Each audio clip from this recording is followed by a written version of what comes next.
ये धुंध नहीं, प्रकृति की अद्भुत विलक्षण माया है। मैंने तो सदा ही इसमें मनचाही आकृतियों को पाया है। प्रकृति मानव के लिए सदा से प्रभावित करने वाली रही है।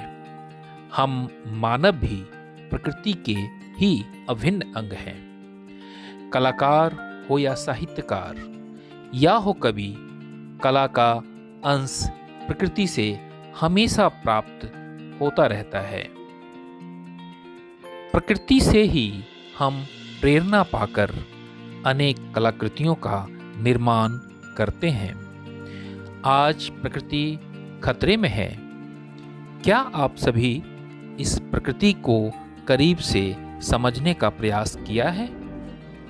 झरझर बहते झरने और प्रकृति में सुंदर सुंदर खिलते फूल, पत्ते सभी हमें किस तरह से अभिप्रेरित करते हैं कि हम उन प्रकृति को ध्यान देकर अगर देखें तो उसके अंदर भी एक कलाकार की भांति ही एक सृजन का हमें अंश दिखलाई पड़ता है। इन पत्तों में जो छिपे आकार हैं, इनके प्रकार हैं, वह हमें हमेशा प्रभावित करते रहते हैं। इन्हीं पत्तों में छिपे कलाकृतियों को हम यदि देख पा सकें तो हम निश्चित रूप से एक कलाकार की तरह एक सुंदर कलाकृति का भी निर्माण कर सकते हैं। केवल देखने की दृष्टि होनी चाहिए। सूखे पत्ते हो, हरे पत्ते हो, प्रकृति का कोई भी अंग, कोई भी उपादान हमें कलाकार की भांति एक दृष्टि प्रदान करता है।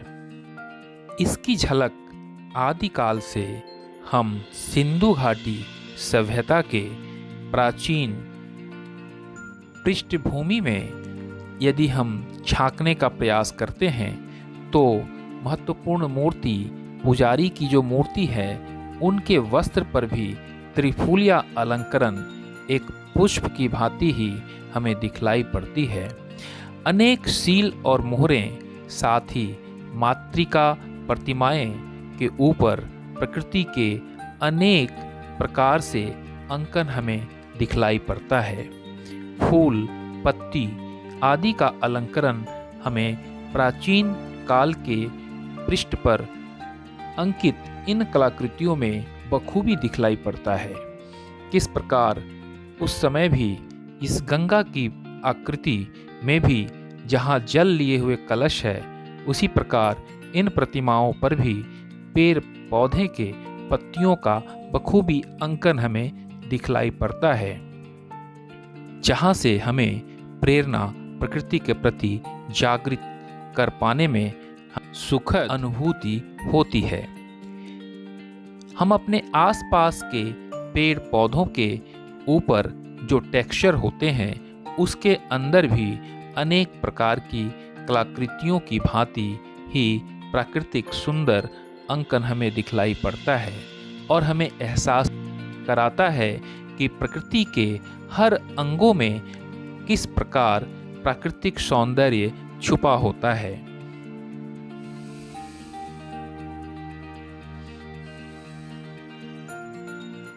बस जरूरत है इसे देख सकने की दृष्टि पैदा करने की। इन्हीं प्रकृति प्रदत्त सौंदर्य से हम मिट्टी में क्ले आर्ट के जरिए कलाकृतियों का निर्माण आज हम करेंगे।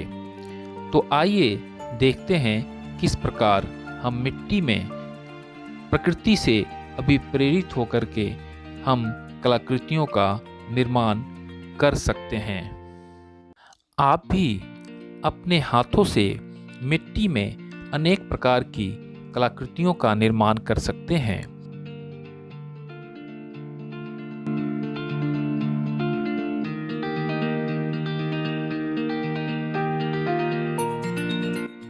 Nature through art.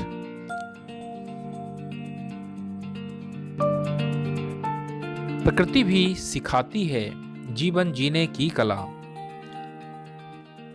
मातृत्व भरा व्यवहार और करुणामयी जिसकी दृष्टि, ध्यान रखिए उस प्रकृति का, खुशहाल रखिए अपनी सृष्टि।